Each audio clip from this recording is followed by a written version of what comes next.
16 বছর পর কিন্তু বড়দায় ভারত নিউজিল্যান্ডের বিরুদ্ধে নামছে প্রথম ওয়ানডে ম্যাচে।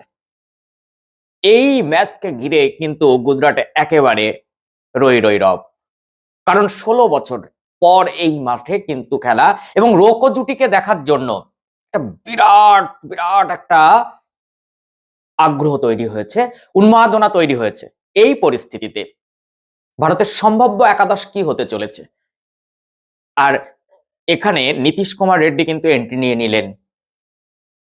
আমরা সবাই জানি যে বিরাট এবং রোহিত এই দুজন যে ফর্মে রয়েছেন সেখানে হয়তো আর কারোর তেমন প্রয়োজন নেই, তবে দলগত খেলা, তাই শুধু বিরাট এবং রোহিতের কাছ থেকে আমরা রানটা পাবো আর অন্য কেউ রান করবে না, এটা তো হতে পারে না। গিলকে রান করতে হবে, জয়সওয়ালকে রান করতে হবে, কেএল রাহুলকে রান করতে হবে। সম্ভাব্য একাদশ কি হতে চলেছে দেখুন। এখানে এই 2010 সালের পর এই প্রথম আবারও ভারত নামতে চলেছে বড়দার এই মাঠে। এই মাঠকে ঘিরে কিন্তু একটা নস্টালজিক পরিবেশ তৈরি হচ্ছে। এখন পিচ কেমন হবে, সত্যি কি ভারতের অনুকূলে থাকবে ম্যাচটি, এই নিয়েই কিন্তু আজকের এই ভিডিও। তাই প্রথম থেকে শেষ পর্যন্ত অবশ্যই আমার সঙ্গে জুড়ে থাকুন, সমস্ত খবরাখবরটা পেয়ে যাবেন। এখন যে খবরটা সবার আগে দেব, যে আজ এমন একটা পরিস্থিতিতে ভারত নিউজিল্যান্ডের সঙ্গে নামছে ওয়ানডে, যেখানে 2027 ওয়ার্ল্ড কাপে ভারতের হয়ে রোকো জুটি থাকবে কি থাকবে না, সেই বিরাট একটা প্রশ্ন কিন্তু থাকছে। তবে আমরা রোকোকে যেভাবে 2025-এ পেলাম এবং 2026-এ পাবো, এই আশা রাখছি যে 2027-এ তাদেরকে না নিয়ে কিন্তু কোনো রকম ভাবে কোনো উপায় নেই। তবে আইসিসির প্রেসিডেন্ট কিন্তু একটু অন্য সুর তার দেখা গেছে। আমি জয় শাহের কথা বলছি, তার ক্যাপ্টেন কিন্তু রোহিত শর্মা। কাজেই এখানে কিন্তু কোনো রকম ভাবে 2027-এ রোকো জুটি থাকবে না, এটা একেবারে এখন থেকে বলে দেওয়া যাচ্ছে না। অ্যাকচুয়ালি একদিন আগে থেকেই কিন্তু প্র্যাকটিস শুরু হয়ে গেছে।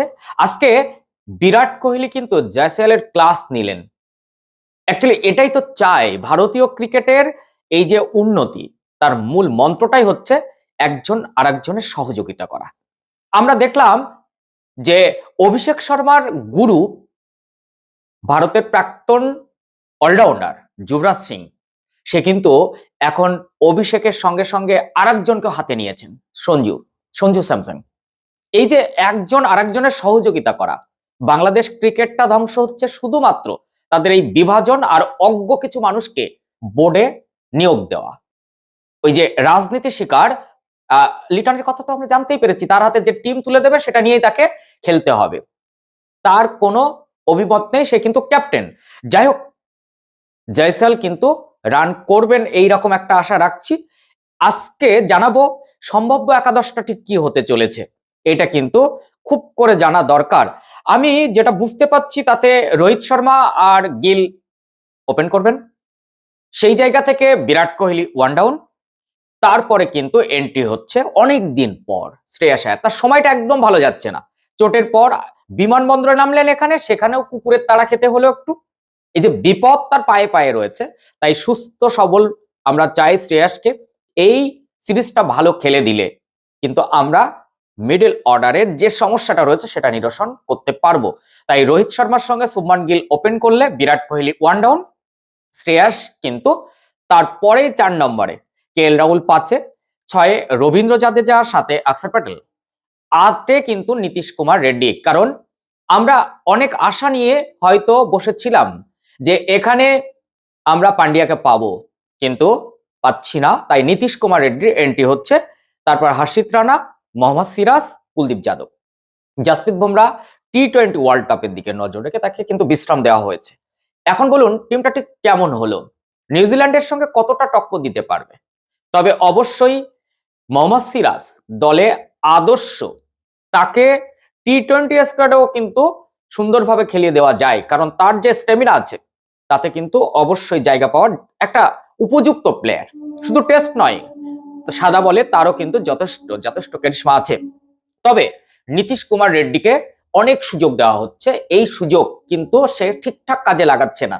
তাই এই সিরিজটা তার পাখির চোখ করে দেখা উচিত, না হলে কিন্তু আগামীতে অনেক সমস্যা দেখা দেবে। তবে এই যে টিম সিলেকশন আমি বললাম, এখানে দেখা যাক কি পরিবর্তন হয়, তবে খুব বেশি পরিবর্তন হওয়ার চান্সেস নেই, এই টিমই হয়তো খেলছে।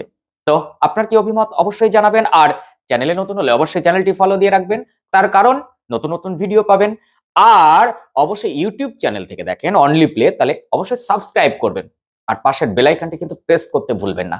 তাহলে ভিডিও পাবলিসিটি হওয়ার সঙ্গে সঙ্গে নোটিফিকেশনটা আপনার কাছে পৌঁছে যাবে, আপনি সুন্দর করে খবরটা পেয়ে যাবেন। খেলার খবর দেওয়ার জন্য কিন্তু আমি মুখিয়ে থাকি।